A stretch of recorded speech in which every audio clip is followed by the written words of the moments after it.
Bonjour à tous et bienvenue pour ce nouveau Café Sapiens sur un sujet qui nous tient à cœur à l'Institut Sapiens, celui de la lutte contre la douleur chronique, un problème qui touche 12 millions de Français, donc c'est un vrai problème de société dans notre pays.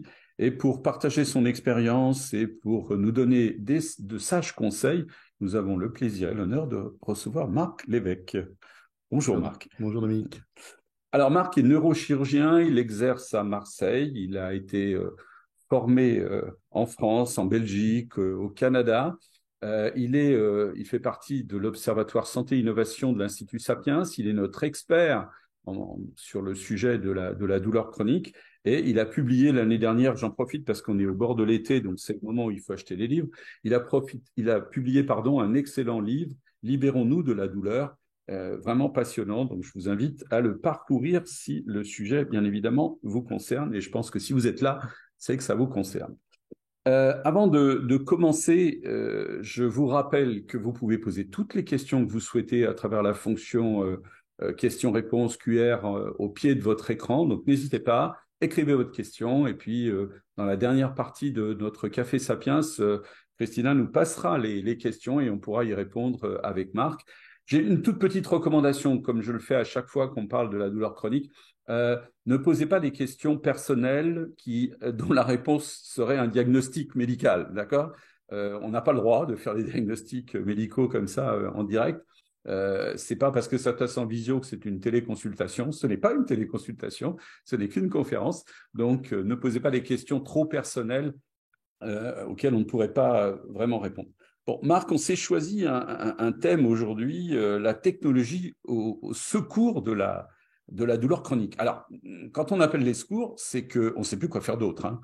Et il y a une notion, je ne sais plus quoi faire, et il y a une notion d'hyper-urgence, quoi. Il faut qu'ils arrivent vite, et on espère qu'ils arrivent vite. Alors, est-ce que la douleur chronique, est-ce que la technologie, pardon, peut en effet solutionner dans l'urgence beaucoup des problèmes des douloureux chroniques? Est-ce qu'il y a urgence? Alors, il y a une urgence à la douleur. Et la douleur, c'est, bon, tu as dit le terme, là, 12 millions, 14 millions de douloureux chroniques. Le livre blanc de la douleur en 2017 faisait état de seulement 3% des patients avec des douleurs chroniques qui pouvaient accéder dans les centres de la douleur. Et de façon globale, près de 70%, toujours dans ce livre blanc de la Société française d'études et de traitement de la douleur, la SFETD, 70% des patients interrogés n'étaient pas satisfaits de leur prise en charge, n'étaient pas satisfaits du traitement. Enfin, non, pas satisfaits de leur prise en charge, n'étaient pas satisfaits en fait du soulagement qu'ils Oui, avaient. du soulagement, c'est ça. Ils pouvaient avoir une prise en Ouais, charge ouais. et les De gens dans la douleur qualité, mais... sont dévoués, mais voilà, là, en fait, il y a urgence parce que c'est vrai, depuis maintenant 30 ans, du domaine du médicament, des médicaments antidouleurs, des antalgiques, en fait, il n'y a eu aucune avancée significative. Bon, la morphine, elle est très ancienne, les antiépileptiques, les antidépresseurs. Bon, d'ailleurs, il y a une étude récente qui est sortie de la revue Cochrane qui montre que finalement, les antidépresseurs, ils ont une action qui est quand même assez faible, proche de celle du placebo, à l'exception la duloxétine. Donc, c'est vrai qu'on est assez démunis en termes de médicaments, et d'autant plus qu'en France, mais pas seulement en France, on a une culture du médicament qui est assez forte. Mhm. Dans nos études médicales, ben, en fait, un symptôme, un médicament. Et puis en plus de ça, des consultations, Dominique, qui sont chez le généraliste, bon, un accès qui est difficile chez le généraliste, les Mhm. déserts Bien médicaux. sûr. Sapiens s'en est emparé à juste titre, mais donc des consultations qui sont de plus en plus courtes. Bon, c'est quoi la tentation dans une consultation de plus en plus courte? Ben, c'est de prescrire, sortir l'ordonnancier, un médicament et puis un examen.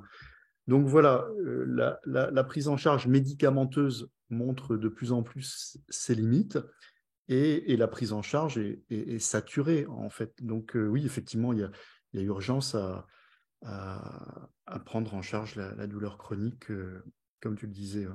D'accord. Mais alors, est-ce que tu peux On va continuer sur le tout, Ouais, parce qu'on se ouais, bien tutoie tout sûr. le Ouais, temps, donc ouais, ouais. on va pas faire Ouais. semblant de se vous voyez. Est-ce que tu peux nous expliquer pourquoi est-ce que les médicaments traditionnels ne peuvent pas venir à bout de cette douleur chronique? Est-ce qu'il y a des explications? Pourquoi ça Alors, ne marche pas? ouais, tout à fait. Alors, il y a des explications biologiques, parce qu'on en revient toujours au même, la douleur, c'est un problème biologique, psychologique et social. Hein. C'est la fameuse dimension biopsychosociale de la douleur. Donc, les médicaments dans la douleur chronique, hein, j'entends, là, il faut bien différencier la douleur aiguë de la douleur chronique. La douleur aiguë, on est assez efficace. C'est la douleur post-opératoire, c'est la douleur liée à un traumatisme.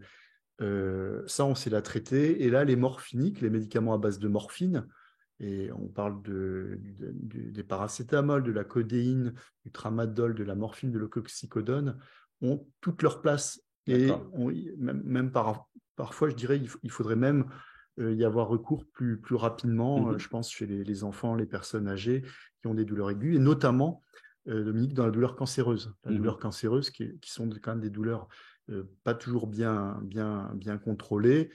Et d'ailleurs, ça interviendrait, à mon sens, sur le débat sur l'euthanasie. Parce qu'à partir du moment où on souffre moins, la question de l'euthanasie, elle se pose différemment. Donc voilà, là, je t'ai parlé de la douleur aiguë. Dans la douleur chronique, qu'est-ce qu'on a à disposition? Les morphiniques, hein, on en a parlé, dont on reviendra d'ailleurs, je vois que tu as pris la dernière une du Figaro Santé. Voilà, c'était lundi matin dans le Figaro Santé, hein, c'est clair. Hein, ouais. Voilà, donc les opioïdes montrent vraiment de plus en plus leurs limites dans la douleur chronique, et je pense qu'il faudra qu'on en dise un mot, notamment de l'épidémie, de la pandémie d'overdose sur opioïdes prescrits qu'il y a eu aux États-Unis. C'est une véritable hécatombe qui est supérieure à celle du Covid, qui était supérieure en termes de morts à la guerre du Vietnam.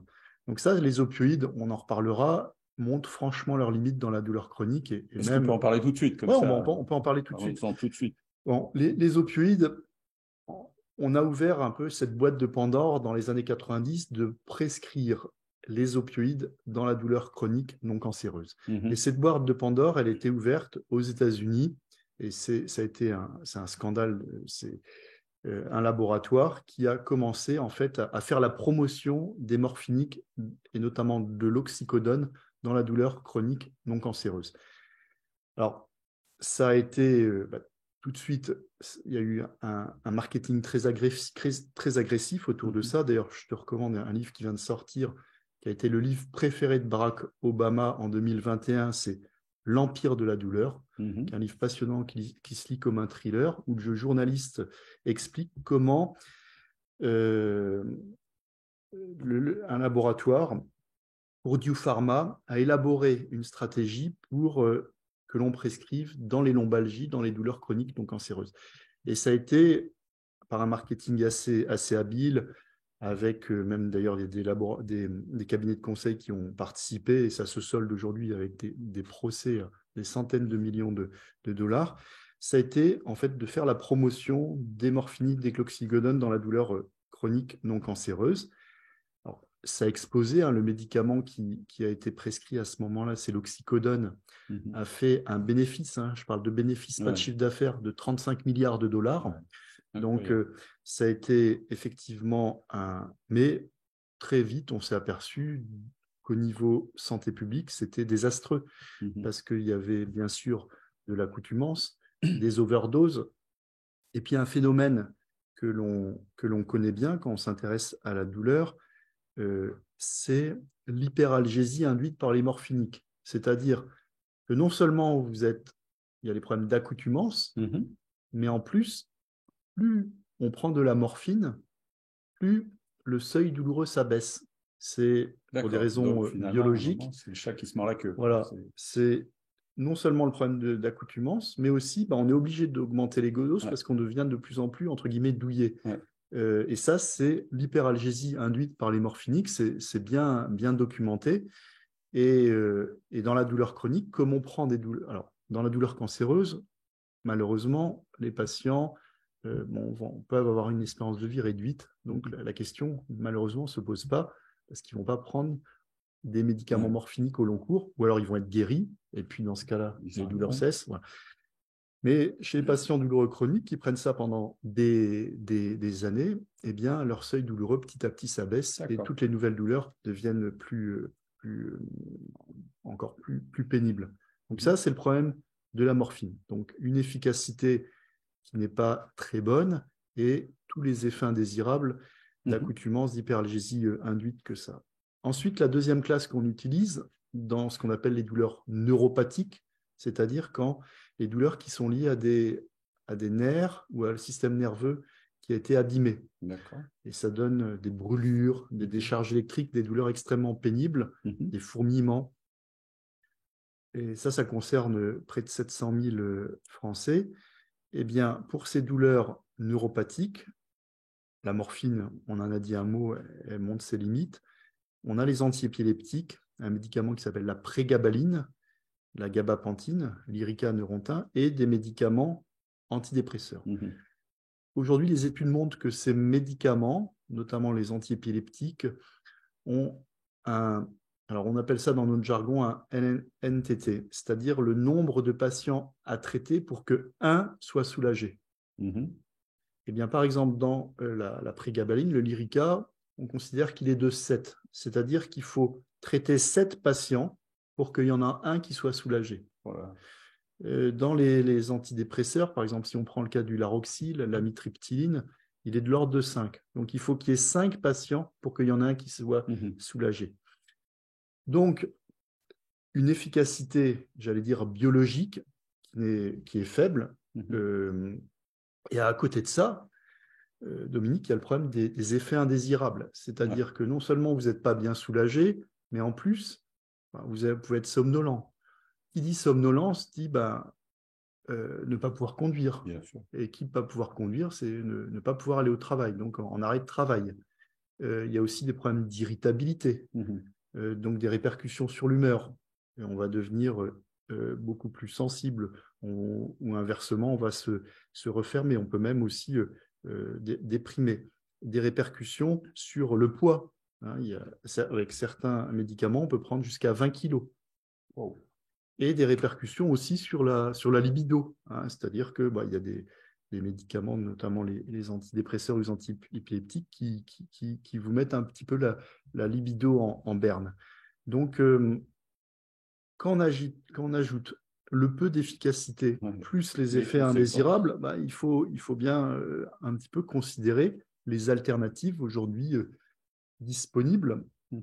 Et c'est pour ça, j'en profite pour dire que vraiment, je suis content que l'Institut Sapiens se soit saisi de cette thématique, parce qu'à ma connaissance, c'est le seul think tank en France aujourd'hui qui s'intéresse à la douleur. Il reste un problème qui concerne énormément, on l'a dit, 12-14 millions de Français qui sont touchés dans leur chair, et qui malheureusement n'est pas prêt de diminuer en termes de population. Parce qu'aujourd'hui, on a schématiquement, 4 phénomènes qui poussent un petit peu à l'accroissement des douleurs chroniques. J'appelle ça les 4 S qui sifflent sur nos sociétés. C'est déjà la sédentarité. On s'aperçoit que moins on bouge, plus on est enclin à la douleur chronique. La solitude, en fait, plus on est recroquevillé. Et aujourd'hui, les écrans, les gens qui passent beaucoup de temps sur les écrans, notamment les jeunes, en fait, ils s'isolent socialement, et on sait que plus on est isolé, moins on a de ressources sociales, plus on est vulnérable à la douleur. Le surpoids aussi, le 3e S.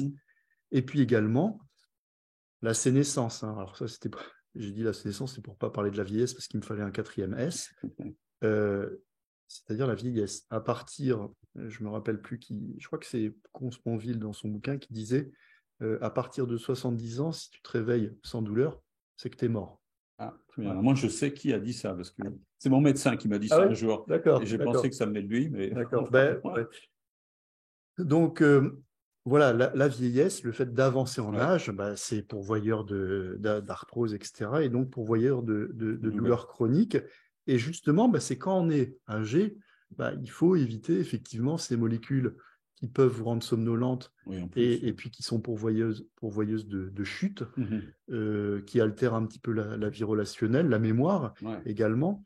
Donc voilà, il faut de plus en plus se tourner vers ces alternatives non médicamenteuses. Et je pense que vraiment, Sapiens fait œuvre de santé publique en s'étant emparé de cette thématique qui est malheureusement délaissée.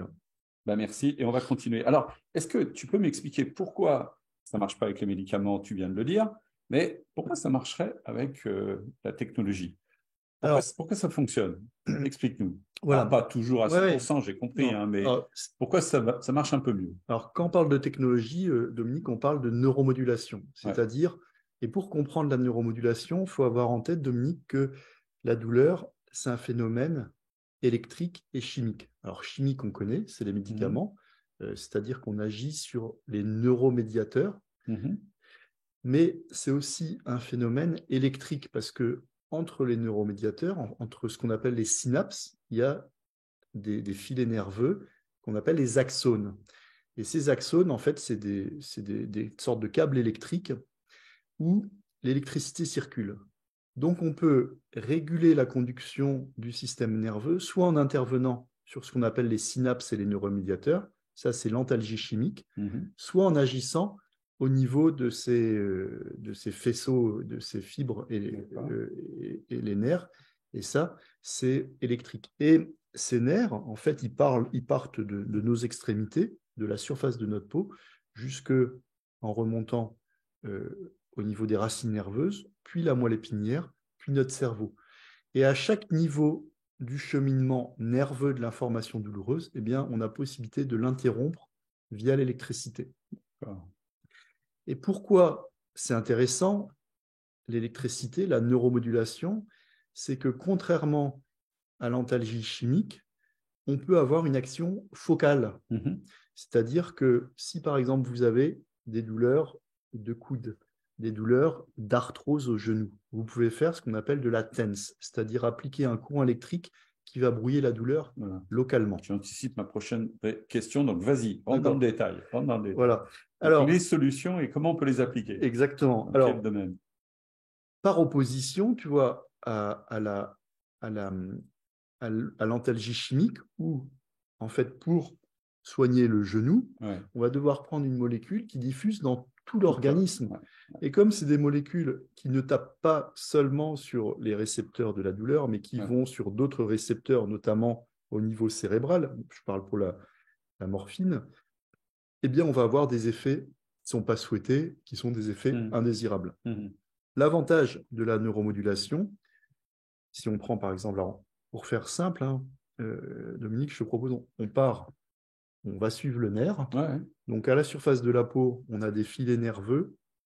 Ces filets nerveux, ils peuvent être modulés, ils peuvent être bloqués par un courant électrique, par deux mécanismes.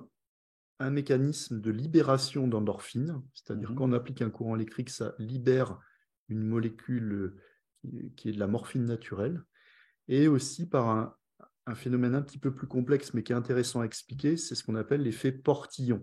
C'est-à-dire que ça fait une forme de caresse, Mhm. un petit frétillement plutôt agréable. Et il faut savoir que au niveau anatomique, on a deux types de sensibilité. Une sensibilité à la douleur et une sensibilité, j'allais dire, à la caresse. D'accord. Dans notre jargon, on dit la sensibilité nociceptive et la sensibilité proprioceptive. Et ce qui est intéressant de savoir, c'est que ces deux sensibilités, qui sont médiées par des fibres nerveuses différentes, arrivent au niveau de la moelle épinière et là entrent en concurrence. Et c'est, par chance, D'accord. la sensibilité aux caresses proprioceptive qui est prioritaire. Donc, si on, on stimule en permanence cette sensibilité non douloureuse, eh bien, on bloque le L'autre, on passage. bloque l'autre. Donc, on appelle ça la théorie du portillon, parce que c'est comme s'il y avait un petit portail Mhm. qui laissait passer qu'une modalité à la fois. Et ça, c'est le principe de la TENS, la stimulation électrocutanée que l'on applique par des patchs collés sur la peau, D'accord. mais c'est également le mécanisme de la stimulation médulaire, la stimulation de la moelle épinière. C'est ça. Parce que dans la stimulation de la moelle épinière, on va stimuler les gros cordons qui véhiculent cette information non douloureuse, cette information qui entraîne les caresses. Et pour nos auditeurs, là, l'illustration la plus simple que vous connaissez tous, quand vous cognez, quand vous brûlez, votre premier réflexe, C'est de c'est de frotter. se frotter. Parce que quand vous frottez, ben, finalement, vous faites fonctionner votre sensibilité proprioceptive qui vient bloquer la sensibilité nociceptive et donc ce qu'on appelle la douleur. Donc, on peut bloquer au niveau des petits nerfs en surface de la peau, au niveau de la moelle épinière. D'accord. Et puis, il y a également, ça c'est des nouvelles techniques là, qui commencent à apparaître, eh bien, on peut aussi au niveau de notre cortex, c'est-à-dire l'écorce du cerveau, venir moduler certaines zones. Alors, curieusement, en stimulant le cortex moteur, c'est-à-dire le cortex qui nous permet de bouger, c'est assez mystérieux, mais on arrive à moduler la douleur. Ah ouais. La douleur du côté opposé, c'est-à-dire que si par exemple vous avez été victime d'un AVC et que vous avez la moitié du corps à gauche qui est douloureuse, et parfois ça peut être des douleurs extrêmement pénibles, eh bien en faisant une stimulation magnétique au travers du crâne, c'est-à-dire transcrânienne de la zone du cerveau, de la zone motrice, eh bien vous allez pouvoir avec ces séances diminuer la douleur, l'intensité et le vécu de cette douleur chronique. Donc, on a beaucoup de cibles finalement de cette neuromodulation qui a l'avantage d'être focale, contrairement au. Merci pour cette explication. Ça fait déjà quelques temps que je regarde le sujet de la douleur et j'ai encore mieux compris cette fois-ci. Merci beaucoup. J'espère que c'est très clair aussi pour vous qui nous suivez. Alors, finalement, il y a trois solutions, c'est ça, du point de vue technologique. Tu as dit la TENS, la neuromodulation. La moelle épinière, même un ganglion qui sort de la moelle qu'on appelle le ganglion dorsal de la moelle épinière qu'on peut aussi neuromoduler. La moelle épinière, tu viens de le dire, le cerveau à surface. Et puis aussi, là, on n'en parle pas, mais aussi on peut maintenant aussi moduler la douleur avec des électrodes en profondeur dans le cerveau. D'accord. Comme on fait chez les patients atteints de maladie de Parkinson, où on va stimuler un petit noyau qu'on appelle le noyau sous-thalamique et qui va permettre de diminuer certains symptômes, notamment les tremblements et la rigidité. D'accord. Est-ce que les prix de ces solutions évoluent dans le bon sens? C'est-à-dire, est-ce que les prix baissent? Est-ce qu'ils sont plus accessibles? Alors, normalement, là, on peut penser qu'il y a une prise en charge de la part de la sécurité sociale, mais est-ce qu'on peut penser que la baisse du prix va faire qu'on permettra davantage de malades d'en bénéficier? Alors, entièrement, parce que finalement, la technologie, l'avancée technologique et le coût technologique, c'est celui qu'on a avec nos smartphones.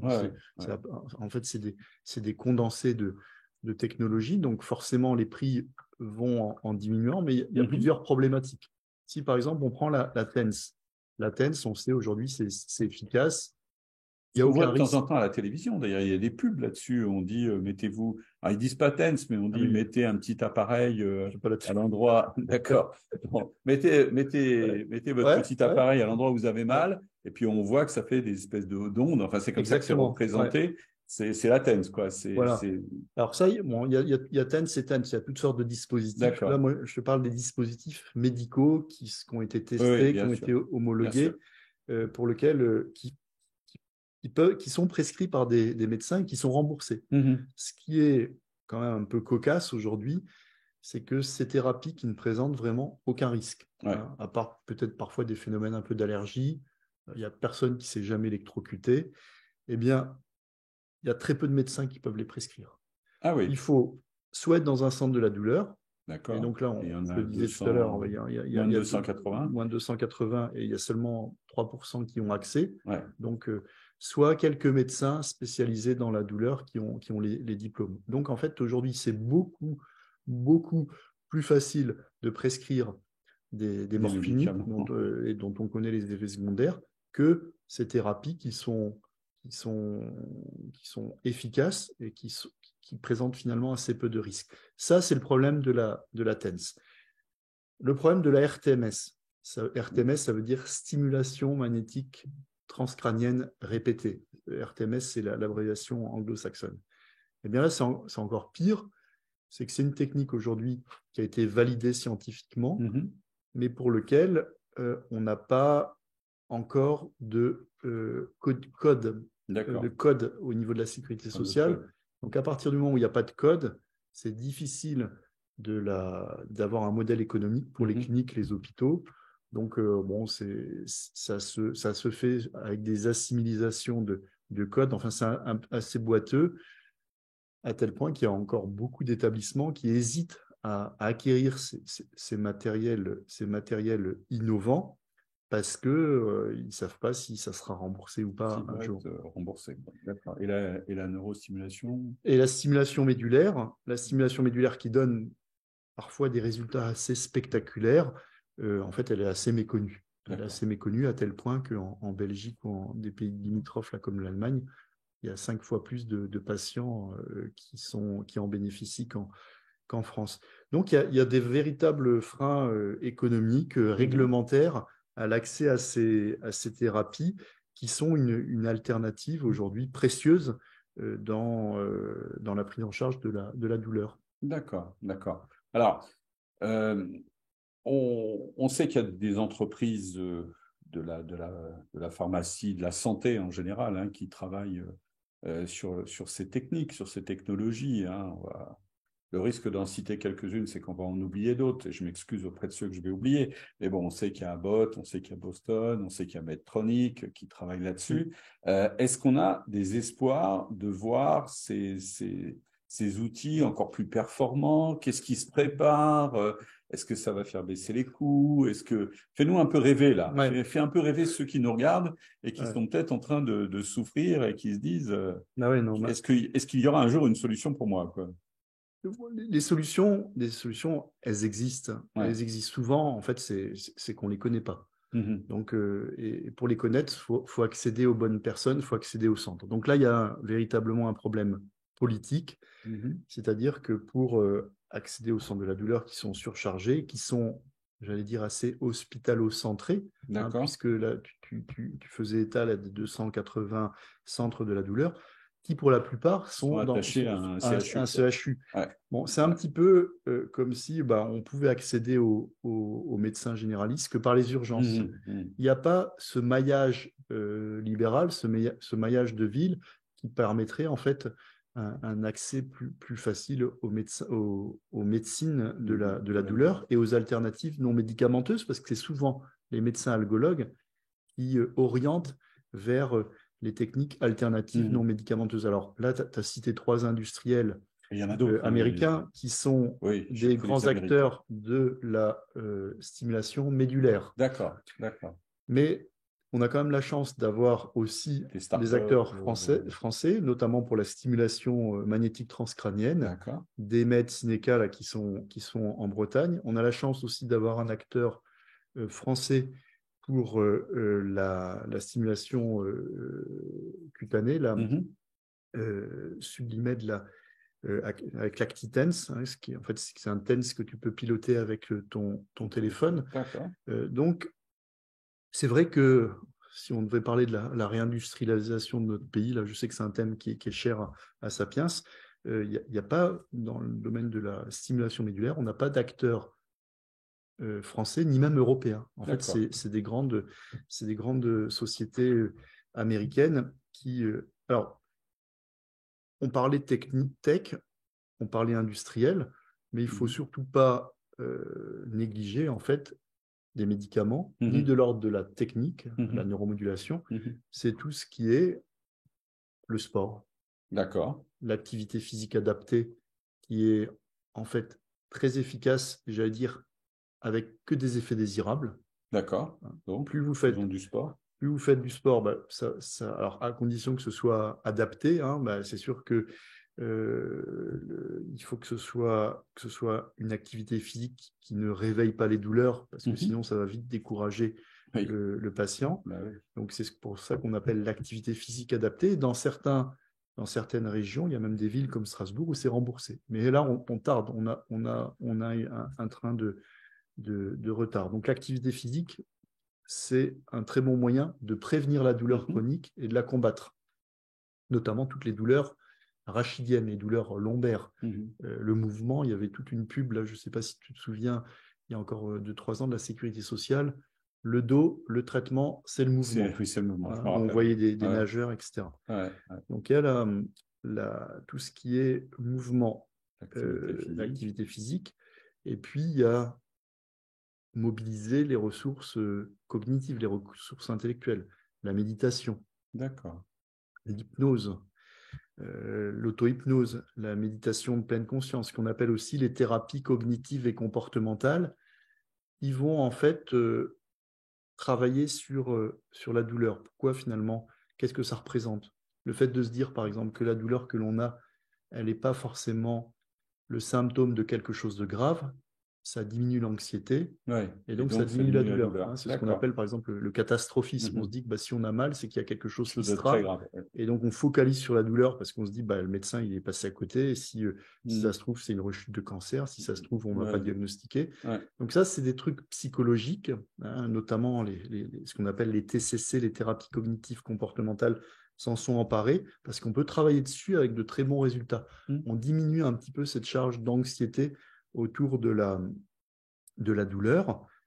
La musique aussi, hein, la musicothérapie, c'est quelque chose d'assez efficace, c'est connu, ça permet de diminuer la douleur aiguë et la douleur chronique. Donc il y a même des entreprises, il y a une entreprise française qui travaille, alors je suis désolé, j'ai un trou de mémoire, ça va me revenir, qui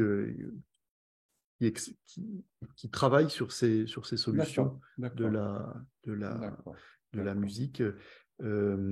Et qu'est-ce qui pourrait évoluer par rapport à ces techniques que tu as évoquées? Est-ce que la puissance pourrait évoluer? C'est-à-dire que, je ne sais pas, en utilisant moins souvent la TENS, mais en mettant avec une puissance différente, ça pourrait être plus efficace. Enfin, tout à fait. Alors, est-ce qu'il y a des options pour que ça surpasse des douleurs qui persistent malgré les systèmes, malgré l'utilisation des solutions technologiques? C'est vrai que la technologie, par sa puissance, aujourd'hui, va permettre de plus en plus de se rapprocher de la nature, de la physiologie humaine. C'est-à-dire que, tu prenais l'exemple de la TENS ou de la stimulation médulaire, c'est-à-dire qu'on va arriver à sculpter des ondes électriques qui se rapprochent de plus en plus des ondes naturelles, et donc qui miment la nature. Donc là, on va gagner en efficacité. On peut même aujourd'hui envoyer des courants électriques qui ne sont même pas perceptibles parce qu'ils sont très particuliers ou parce qu'ils ont des fréquences très rapides qui font que le patient ne sent pas la stimulation médulaire, mais en revanche, il a l'effet antalgique. Donc, c'est ce qu'on appelle des modes de stimulation infrasensibles. Et en fait, l'idée, Dominique, c'est de pouvoir oublier ces dispositifs comme on va oublier la douleur. Ouais, bien sûr. Et il y a des techniques, là, notamment des neurostimulateurs, qui sont de plus en plus puissants et qui vont s'adapter en fonction de nos activités à envoyer plus ou moins de courant. Donc la technologie qui est exponentielle, hein, elle va forcément continuer à être très féconde. Et je pense que moi, je me tourne davantage vers ces technologies que vers la chimie, parce qu'en fait, au niveau des molécules, on ne voit pas arriver grand-chose. Alors, il y a eu deux avancées, donc il faut toucher un mot. Ça a été la toxine botulique, hein, qu'on utilise en chirurgie esthétique. Je viens de parcourir sur mon téléphone, c'est pas que je vous avais laissé, hein, mais je viens de parcourir sur mon téléphone les questions que Christina nous envoie. Et il y a la dernière question que j'ai dans ma liste, c'est que penser de la toxine botulique en sous-cutanée? Alors, très bon sujet. Alors donc, merci. Toxine botulique, c'était utilisé auparavant, c'est encore utilisé maintenant, en chirurgie esthétique, et pas seulement. On l'utilise, la toxine botulique, elle a pour effet elle a un effet musculaire, c'est pour ça qu'elle efface notamment les rides, mais aussi elle a un effet nerveux sur certains récepteurs qu'on appelle, je le dis parce que celui qui les a découverts il y a 2 ans a eu le prix Nobel, on appelle ça les récepteurs TRPV1. Bon, c'est un mot un peu barbare pour dire que ces récepteurs, ils sont sensibles à la toxine botulique, et on peut, par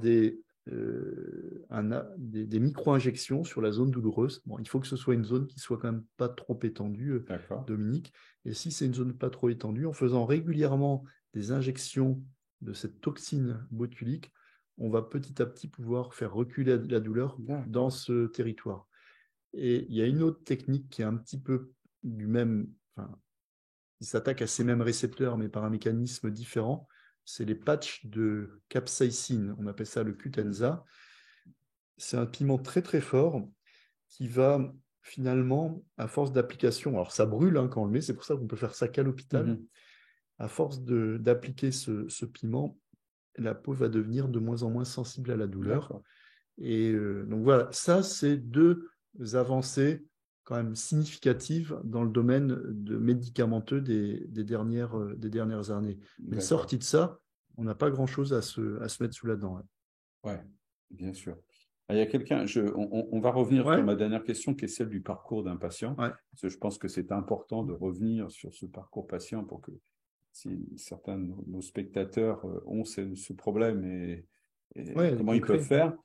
J'ai quelques questions, profitons-en.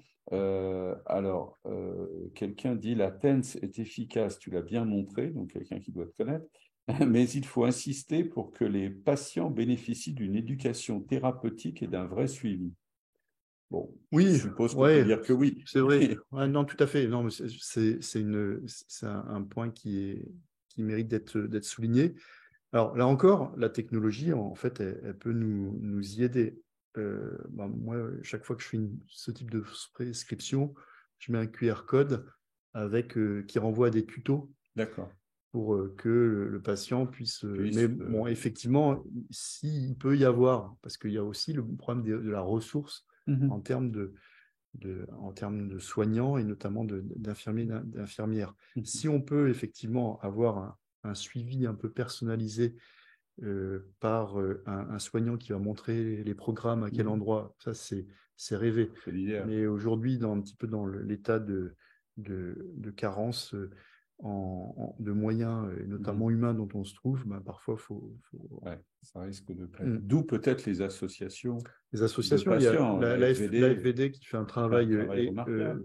Salut Madame de Paris, qui est peut-être avec nous. Voilà, c'est vrai que les associations, et notamment les patients experts, c'est une richesse très importante justement pour l'information, pour connaître un petit peu toutes les ressources dont on dispose dans la douleur et comment utiliser ces ressources. Et pour ça, effectivement, il y a aussi l'association française de fibromyalgie avec Carole Robert qui fait un travail remarquable pour permettre l'accès à un maximum de patients à ces structures et à ces solutions. D'accord. Alors, j'ai une autre question sur la TENS, et je pense que c'est la même source, mais est-ce que si la TENS ne fonctionne pas sur un patient, cela présage que la neuromodulation ne fonctionnera pas, ou est-ce que la neuromodulation peut fonctionner même si la TENS ne fonctionne pas? Voilà, on a des questions. On a des questions pointues là.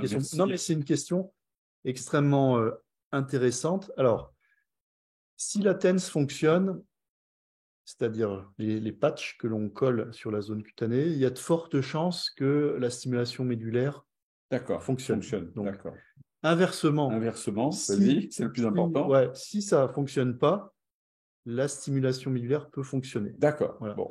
Alors, parce que tout à l'heure, un petit peu schématiquement, là, j'ai parlé de la sensibilité aux caresses, la sensibilité à la douleur. En vérité, lorsque l'on stimule la moelle épinière, il y a des mécanismes beaucoup plus complexes qui sont à l'œuvre, notamment au niveau cérébral. Et notamment on va venir interagir avec la dimension émotionnelle de la douleur. Et ça, les études par imagerie fonctionnelle, où on met des patients douloureux et on voit un petit peu ce qui se passe au niveau du cerveau quand ils sont stimulés et quand ils ne sont pas stimulés, on voit qu'il y a un effet sur les structures cérébrales. Donc, c'est beaucoup plus complexe en fait que ce que je vais expliquer. Mais c'est déjà une première explication. On continue. Est-ce que les douleurs reprennent lorsque la neuromodulation s'arrête? Est-ce que c'est curatif ou uniquement un traitement ponctuel? Alors je ne sais pas, mais... Non, mais les questions sont effectivement pertinentes. Alors, c'est comme les médicaments. C'est-à-dire qu'à partir du moment où on arrête le traitement, la douleur revient. Mhm. Bon, c'est valable pour les médicaments, c'est valable pour la TENS, c'est valable pour la stimulation médulaire. À une différence près, c'est que à force de ne plus souffrir, il y a une sorte de répit, une sorte de mise au repos du système de D'accord. la douleur, Ouais. comme s'il reprenait souffle et il y a un petit peu une désensibilisation à la douleur. C'est-à-dire que la douleur devient moins prégnante. On va reprendre le travail, on va réinvestir d'autres sphères de sa vie. On va mettre un petit peu la douleur à distance. Mhm. Et donc, même si à un moment donné, la stimulation médulaire, par exemple, on le voit avec des patients dont la batterie vient de tomber en rade, parce Ouais. que, bon, eh bien, la douleur, parfois, peut revenir aussi violemment qu'avant, mais parfois, en fait, ils s'aperçoivent que quand même la douleur a reculé. D'accord. D'accord. Très bien. Mm. Euh, on n'a pas abordé le sujet, enfin, on l'a pas abordé directement. Je pense vous allez voir, on l'a quand même un peu couvert. C'est quid des résultats de l'expérimentation du cannabis médical dans le traitement des douleurs neuropathiques? Alors, oui, bah là c'est un peu un sujet de controverse. Oui. Bon, le cannabis thérapeutique, on en a beaucoup, beaucoup, beaucoup parlé, même trop, parce que moi, il y a eu un moment donné à ma consultation, j'avais pas, euh, on me posait la question, on me demandait pas est-ce que je suis éligible à la TINS, est-ce que je suis éligible à la RTMS, c'était Ouais, est-ce que le cannabis, et j'ai même eu des patientes très, très âgées, je me souviens d'une patiente de 93 ans qui m'a dit qu'il voulait que je lui prescrive du cannabis. Quand je lui ai dit que je ne pouvais pas, elle m'a dit qu'elle ferait les sorties de lycée à 93 ans. ouais, Donc, pour dire que ça a été très médiatisé, ouais. alors, je pense qu'il y a d'autres enjeux qui nous dépassent, notamment parce que le cannabis a quand même des dimensions sociétales. Bon, il y a le cannabis récréatif, etc. Mais bon, en deux mots, le cannabis, je pense que c'est utile, le cannabis thérapeutique, dans la douleur, pour certaines douleurs très Mhm. précises. Mais pour l'immense majorité, malheureusement, le cannabis thérapeutique n'est pas tellement efficace. D'accord. Et puis, il faut mettre en balance le cannabis thérapeutique, hein, notamment ce qu'on appelle le THC, parce que dans le cannabis, il y a Mhm. deux molécules. Hein. Enfin, il y Ouais. en a énormément d'autres, mais il y a deux molécules importantes, le CBD et le Mhm. THC. Et le THC a quand même des effets des effets adverses, hein, un petit peu sur le système nerveux, sur la vigilance, sur l'humeur. Il y a même un papier là dans Le Monde qui est sorti aujourd'hui, là où on explique de Pascal Santi qui explique que finalement ça prédispose quand même à la schizophrénie. Donc il y a quand même tous ces effets indésirables qui grèvent quand même l'efficacité du Ouais. médicament. Et j'ai coutume de dire, quand on me pose la question, globalement, le cannabis, c'est un petit peu comme l'alcool. D'ailleurs, c'est un végétal, hein, comme l'alcool. C'est un petit antalgique, comme un bon Mhm. verre de vin. C'est un petit anxiolytique et c'est un petit somnifère. Mais bon, voilà, vous Mhm. ne pouvez pas conduire avec plusieurs verres de vin. Vous ne pouvez pas conduire Non. non plus avec un pétard. On a vu les Mm, conséquences mm, récemment, d'ailleurs, il y a quelques jours, malheureusement. Alors, il y a une question que je ne vais pas traiter tout de suite parce que je voudrais revenir à ma petite série de questions, là, mon dernier thème. Est-ce qu'on peut revenir sur le parcours d'un patient? Donc, mm. je suis patient, je souffre, j'en peux plus, rien ne semble me soigner. Comment est-ce que je fais pour bénéficier des solutions technologiques? Alors, j'ai cru comprendre que la réponse, c'est le centre douleur, mais comment je fais concrètement? Ben, non, Est-ce qu'il y a d'autres solutions? Est-ce que... alors c'est vrai que c'est facile d'en parler, là, ce que je suis en train de faire. Après, en pratique, c'est là où on a des vrais soucis. En fait, l'idée, c'est de pouvoir être pris en charge par un spécialiste de la douleur, idéalement dans un centre qui va avoir tout le panel Mhm.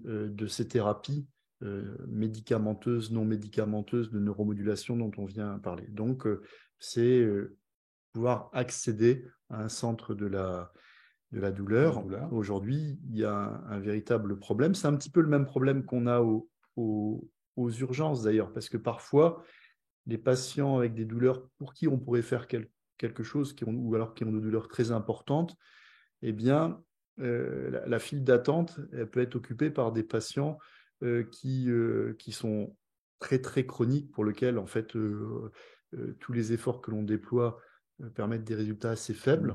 Donc, il y aurait peut-être déjà la nécessité en amont de l'accès à la douleur, de pouvoir voir les patients qui sont prioritaires, pour qui, finalement, avec des moyens simples, qu'on connaît, on pourra avoir un résultat rapide. Parce qu'il y a quelque chose qui est vraiment important à avoir en tête, Dominique, c'est que la douleur chronique, plus tu la traites rapidement, plus tu es efficace. Parce que si tu la laisses s'installer, il va y avoir, elle va s'enraciner au niveau biologique, des phénomènes qu'on appelait tout à l'heure de sensibilisation centrale, et puis il y a les dégâts psychologiques, on devient déprimé, on devient anxieux. On vit tout seul à la fin. Le conjoint, il se lasse ou il se casse. On perd le boulot à force d'absentéisme et d'arrêt de travail. Donc, ensuite, quand il y a tous ces dégâts qui ont été constitués, en fait, même si on arrive un petit peu à diminuer la douleur, les dégâts collatéraux, on ne peut pas forcément les récupérer. Donc, il faut vraiment une prise en charge rapide pour pas que la douleur s'enracine dans la chair et de l'individu et son entourage. D'accord. Alors, moi, j'ai entendu des amis me dire, souffrant de douleurs chroniques, me dire l'opération, les solutions technologiques, j'ai peur, j'ai quand même, c'est pas possible, c'est ça. Ça doit avoir des effets, c'est un peu le grand débat sur comment dire, l'antenne de téléphone portable, etc. Oui, c'est sûr que pour les électrosensibles, ça peut hérisser les cheveux. Ouais. Alors, est-ce que tu peux rassurer? Tu l'as déjà dit. Tu l'as déjà dit tout à l'heure. Faut pas avoir peur. Il y a quasiment pas de conséquences. Enfin, je sais même pas si on peut pas dire il n'y a pas de conséquences. Mais bon, alors, c'est toujours difficile de dire il y a pas de conséquences. Il y a zéro risque. Zéro risque. La RTMS, la stimulation magnétique transcrânienne, on peut avoir des maux de tête passagers. Très rarement, il peut y avoir des crises d'épilepsie. C'est pour ça que normalement, on contre-indique ça aux patients qui ont eu des antécédents de crise d'épilepsie. Mais moi, je n'ai jamais vu dans ma pratique des complications graves. Alors, il y a la stimulation médulaire. Alors, la stimulation médulaire, il y a plusieurs modes. Il y a soit on met une petite électrode que l'on va faire remonter le long de la colonne via une aiguille, et c'est exactement le même principe que la péridurale. D'accord. Au lieu que ce soit un petit cathéter, c'est-à-dire un petit tube, eh bien, c'est un petit câble. Au lieu que ça diffuse un produit chimique, ça diffuse de l'électricité. Donc, il y a les mêmes risques, sauf qu'on le garde plus longtemps, sachant que tout le matériel est recouvert et internalisé. D'accord. Donc, il y a quand même un risque sous la peau. Donc, il y a un risque infectieux. D'accord. C'est sûr qu'un patient qui a le diabète, il a davantage de risques de s'infecter, comme pour tous les dispositifs étrangers. Le patient tabagique, il a un peu plus de risque de s'infecter, mais globalement, ce risque, on l'évalue autour de 3-4%. Donc, il y a le risque infectieux. Mais bon, s'il y a une infection, l'infection, elle se traite. Voilà. Des complications graves, c'est-à-dire avec des séquelles neurologiques, dans ma pratique, je touche du bois, j'en ai jamais eu. Pourtant, j'ai une grande activité dans le domaine. Donc, les complications neurologiques, elles sont excessivement rares. Donc ça ne doit pas être un obstacle. Après, il faut quand même avoir en tête que ce ne sont pas des solutions miracles. Parce que plus on va investir et se dire ça va me changer la vie, je ne vais plus avoir aucune douleur. Puis on y croit. Si on pense que ça va résoudre toutes les conséquences de la douleur, forcément on va être déçu parce que il peut rester un petit fond douloureux. Il peut rester une perte de force pour ceux qui avaient de la douleur. Et puis finalement, l'homme étant ainsi fait, on va être sensible à ce qui reste de douleur ou de handicap. Alors, donc, il faut quelque part, ça m'ennuie de dire ça, accepter quand même un petit peu de douleur pour être prêt à ces techniques, parce que si on vise le zéro douleur, forcément, on sera déçu. On sera déçu. Il y a des fortes chances. D'accord. Alors, je pose la question que je voulais poser tout à l'heure, mais elle est plus appropriée maintenant. Quelqu'un nous pose la question suivante. À quel moment faut-il se poser la question de ces solutions technologiques impliquant une chirurgie? Faut-il avoir essayé tous les antidépresseurs, anti-épileptiques, pardon, j'arrive pas à lire, C'est avant d'envisager ce type de chirurgie? Alors ça, c'est une Je très bonne pense, question oui. à nouveau. Alors aujourd'hui, on a des recommandations. Les recommandations, c'est il faut que ce soit une douleur neuropathique, c'est-à-dire une douleur qui soit liée à un nerf abîmé, les fameuses brûlures, décharges D'accord, électriques, fourmillements. d'accord. Bon, ça, il faut qu'on ait essayé des solutions médicamenteuses. Et Mhm, alors là, c'est là toute la difficulté, parce que essayer toutes les solutions médicamenteuses, c'est pas possible. mhm, À toutes les doses, c'est pas possible. Et puis, il y a aussi des solutions médicamenteuses, et je parlais de la morphine, dont il faut se méfier. mhm. Commencer le tramadol, être à 400 mg de tramadol depuis plusieurs années, c'est bien plus dangereux, à mon Mhm. sens, que de tenter ce type d'intervention. Donc, il faut, mais ça, c'est un petit peu le rôle du médecin et de l'équipe de la douleur, c'est de trouver le bon curseur, c'est-à-dire ne pas passer à côté d'une solution médicamenteuse ou non médicamenteuse simple, mais et inversement, ne pas s'entêter dans des traitements médicamenteux trop longtemps, puisque plus on perd de temps, plus la douleur s'enracine, plus les effets indésirables peuvent s'installer et peuvent désocialiser l'individu, et plus il y a les risques d'accoutumance aussi qui peuvent s'installer. Donc c'est pour ça que c'est des professionnels de la douleur, des médecins, des soignants qui doivent prendre ce genre de décision. Et c'est pour ça, alors ça c'est un autre point, et je trouve que c'est assez bien fait, que c'est une intervention qui ne se décide que de façon collégiale. D'accord. C'est-à-dire que moi, si on vient me voir, Marc Lévesque, en disant, voilà, je veux que vous m'implantiez, non, ça ne se passe pas comme ça. En fait, le geste en soi, il n'est pas compliqué. C'est qu'il y a toute une réflexion autour, toute une Mhm. évaluation biologique, hein. Il y a le neurologue qui intervient, Ouais, mais aussi une évaluation psychologique. C'est pour ça d'accord. qu'il y a le psychiatre ou le psychologue qui sont également là pour évaluer. Donc, il y a au moins 3 acteurs différents Mhm. en plus de l'implanteur, qui donnent leur avis. Et c'est vraiment pas le cas de toutes les interventions Non, bien sûr. chirurgicales. On peut poser des indications, notamment en neurochirurgie, tout seul dans son coin. Là, c'est quelque chose de collégial et d'une certaine façon, ça garantit une certaine un peu impartialité aussi, hein. Ah, il est temps de conclure. Merci pour vos questions qui étaient vraiment excellentes et qui nous ont bien obligés à réfléchir, enfin surtout Marc, hein. Euh, pour revenir à notre thème, là, la technologie au secours de la douleur chronique, est-ce que tu as deux actions que tu aimerais voir pousser pour que les choses aillent plus vite, aillent mieux, etc. Et que nous, citoyens, hein, je le dis souvent, mais prenons rendez-vous avec, on pourrait faire avancer en prenant rendez-vous avec notre député, notre sénateur, et en lui disant qu'il faut qu'il fasse avancer les choses, que vous connaissez du monde qui souffre et que vous souffrez même vous-même peut-être, avec les organisations professionnelles. On a cité la SFTD, du côté des soignants, on a la FED. Bon, est-ce qu'il y a deux idées que tu nous proposes de soutenir? Alors, pour ça, enfin, je pense que tu l'as déjà fait. Il y a Valéria Martinez, là, de la présidente de la SFETD, qui répondrait beaucoup mieux que moi. En ce qui me concerne, à mon niveau, À ton niveau. Allez, voilà, c'est à toi que je pose la question. à mon niveau, euh, avoir que la douleur, que l'algologie soit une spécialité à part entière.